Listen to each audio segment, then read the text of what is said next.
বললেন এই কথাগুলো তো আসতো না, এই কথাগুলো আসছে আপনাকে আমি কথাটা বলাতে।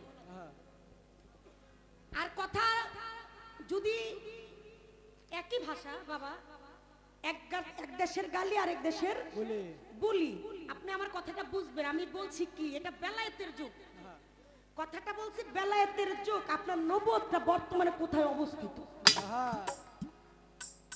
ওই নবুয়তটা দেখতে চাই। আপনি যেই জারি জুরি শুরু করছেন, আমি তো জানি আপনার চালানটাই জারিটা। আর কেউ জানুক আর না জানুক, আমি তো জানি আপনার চালানটাই জারিডা। ওই কেউ যদি কয় কয় গান কার লাগে নয়ন ঝোঁক, আরে বাবার শালাই যা চাপা বাস। আজকেও কইছে ফেরিঘাটে আমার একজন, এই কইছে না তোর সাক্ষী না। যাক, আপনি দোয়া করি আপনি আরো এরকম করে যান।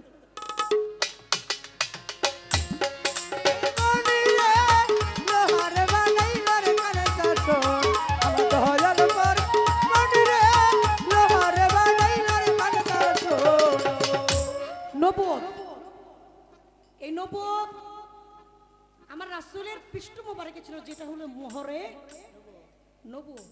এই নবুয়ত দেখে অনেকে বেহেশতে গেছে, অনেকে আবার দোজখে গেছে। কারণ দেখার মধ্যে তফাৎ আছে, যেই কারণে কেউ গেছে বেহেশতে, কেউ গেছে দোজখে। আপনার কাছে একটু জানার দরকার, এক নবীর কাছে নবুয়ত ছিল, তার নবুয়তটা কেড়ে নিল, তার কারণটা কি? তার নবুয়ত কেড়ে নিয়েছিল, তার কোন কাজের কারণে তার নবুয়তটা কেড়ে নিয়েছিল, ঘটনাটাকে একটু বলবেন। আমার মুর্শিদ